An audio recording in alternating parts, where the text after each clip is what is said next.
ای والله برداشتیم. خب اوه مسیج اومده، نصف شبه. حتما آشغالا رو ببر بیرون قبل رفتن. اوه شارژم نداری. آشغالای روی میز رو جمع کن. منظور دیناست؟ ای بی تربیته، چرا نمیندازین آشغالاتونو؟ خب ریختیم بس. هیچ وقت تو این بازی ها آدم مهمی نبودیم، همش یاد چیز بود. چه جایه؟ این کیه؟ عمو خوابیده. اوی بیرونو نگاه. انداختیم. که پنجره ها رو ببند. اینجاست. خب بستم.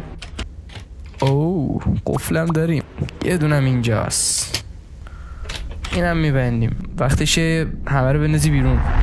پاشو اما پاشو اتوبوس رفت. پاشو باشه بابا. این برای چی بود؟ باید بیدار میشدی، نمیتونستی مثل آدم منو بیدار کنی. آی برو بابا برو. همشهری دمه رفتن خونه هاشون. این برای نبینم تا برو بالا بازید. این بر چی داریم؟ دستشویی داریم. پله میخوره بچه بزرگم هم. مرسی. شده چه دیگه چشمی داره؟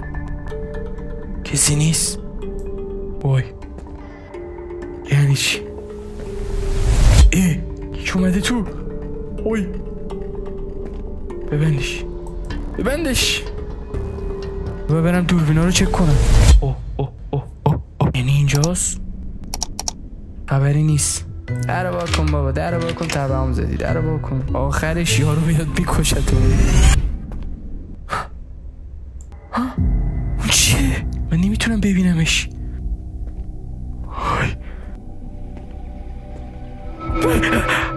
ببندش. پلیس. جواب یا ابوالفضل یه داره میاد. رفتیم تو کمد. یا ابوالفضل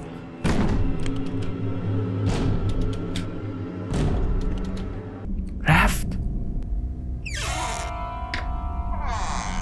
صدا در اومد. نه اومده تو. در بازه که باید برم بیرون. اینجا